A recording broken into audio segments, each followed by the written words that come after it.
Layaknya menjadi seorang santri, para Babin Kamtibmas yang mondok di pesantren ini wajib mengikuti seluruh rangkaian kegiatan di pesantren mulai dari subuh hingga ditutup tadarusan selesai salat tarawih pada malamnya selama bulan Ramadan. Setidaknya ada sebanyak 26 orang personel Babin Kamtibmas Polres Solok Selatan yang ikut nyantri di Pondok Pesantren Bustanul Huda Malus dengan tujuan memperdalam ilmu keagamaan agar bisa diterapkan di masyarakat. Mulai dari sholat subuh berjamaah, membaca Al-Quran sampai 30 juz hingga tadarusan selama 1 bulan penuh, serta memberi ceramah pengajian di masjid secara bergantian diterapkan oleh seluruh anggota Babin Kamtibmas Polres Solok Selatan ini hingga akhir Ramadan.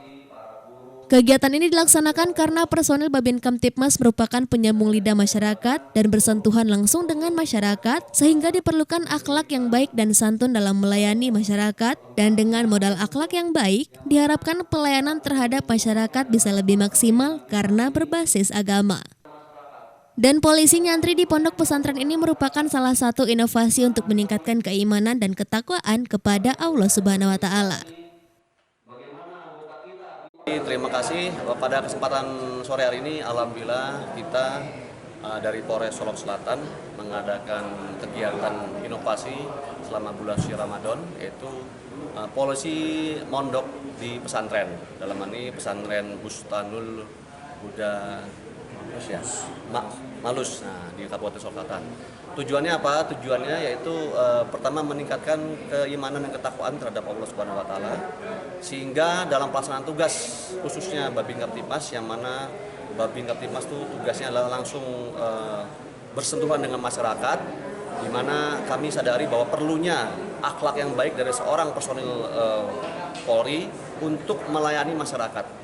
Dengan modal akhlak yang baik, insya Allah pelayanan terhadap masyarakat bisa maksimal berbasiskan agama. Ada berapa personil kita yang dimasuk ke pesantren? Yang ikut di pondok pesantren ini ada 26 personil Babin Kamtibmas kita libatkan. Nanti secara bergiliran, semua kegiatan yang ada di pondok ini diikuti.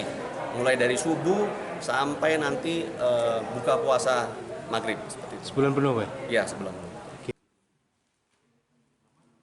Sementara itu, pengasuh Pondok Pesantren Bustanul Huda Malus, Syarakawi Aziz mengatakan, terkait materi pendalaman agama yang didapatkan oleh para Babin Kamtibmas ini mencakup secara keseluruhan, terutama pada muamalah dan fikih yang dapat menunjang kerja Babin Kamtibmas di masyarakat. Diharapkan dengan adanya terobosan ini menjadikan Babin Kamtibmas sebagai polisi yang memiliki akhlak mulia dalam melayani masyarakat, serta menjadi ladang amal untuk semua peserta. Pertama, kami dari pihak pengasuh dan pendidik di Pondok Pesantren Bustanul Huda Malus mengucapkan terima kasih kepada Bapak Kapolres Solok Selatan bersama jajaran beliau yang sudah menunjuk sebuah kegiatan di Ramadan tahun ini. Titik tuan rumahnya adalah Pondok Pesantren Bustanul Huda. Semoga apa yang sudah dirancang dan direncanakan oleh Bapak Kapolres bersama jajaran beliau menjadi sebuah nilai ibadah di sisi Allah Subhanahu wa Ta'ala. Itu aja. Kasih, Pak. Kemudian mari sampaikan kepada anggota kita dari Babin Kamtibmas apakah itu materi fikihnya dan materi muamalah yang perlu bagi Babin kita di tengah-tengah masyarakat. Terima kasih. Kasih, Pak. Dari Kabupaten Solok Selatan, Sumatera Barat, Budi Sunandar, iNews melaporkan.